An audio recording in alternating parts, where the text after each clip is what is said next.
Cela faisait plusieurs années que l'immense propriété de Johnny Hallyday avait été mise en vente par Laetitia. En effet, rattrapée par le fisc, elle avait dû se résoudre à vendre cette maison acquise par le taulier en 1999 et où il était décédé, le 5 décembre 2017, dans la nuit.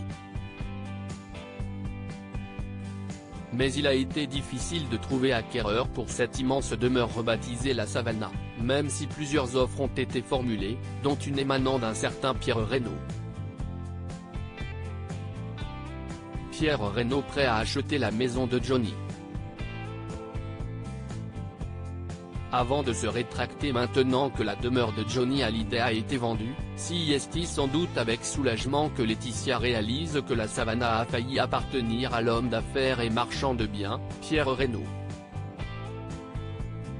En effet, la maison qui avait été mise en vente pour un montant de 15 millions d'euros peinait à être vendue, après une première promesse à 10,5 millions d'euros, quand l'homme, impliqué dans différentes affaires judiciaires, a formulé une offre d'un peu plus de 8,45 millions d'euros en plus des frais d'agence.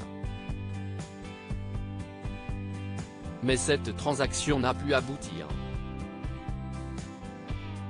Comme le révèlent nos confrères de Paris Match, CIST au moment de la vérification de l'origine des fonds que les choses ont pris une tournure surprenante. Nous avons réalisé les vérifications d'usage, respectant la présomption d'innocence, a relaté Gilles Goé, l'avocat de Laetitia Hallyday, mais à peine la demande de preuve de l'origine licite des fonds lancée, démarche classique et obligatoire, nous sommes restés sans nouvelles. Malgré une sommation délivrée par un huissier de justice, impossible d'avoir un retour de la part de l'homme d'affaires. Ce n'est que le 29 juin 2022 que le notaire de Pierre Reynaud a fait savoir sans donner d'explication qu'il était dans l'obligation de retirer leur offre. Bien qu'il soit toujours présumé innocent, Pierre Reynaud a été, selon nos confrères de Paris Match, plusieurs fois inquiété par la justice, notamment mis en examen à 2 reprises.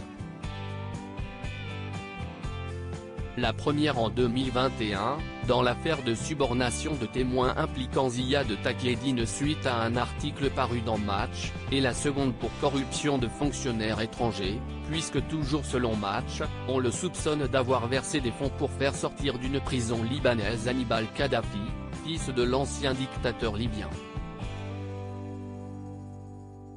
Tout compte fait, la maison de Marne-la-Coquette fera le bonheur d'autres acheteurs, moins sulfureux, sans doute.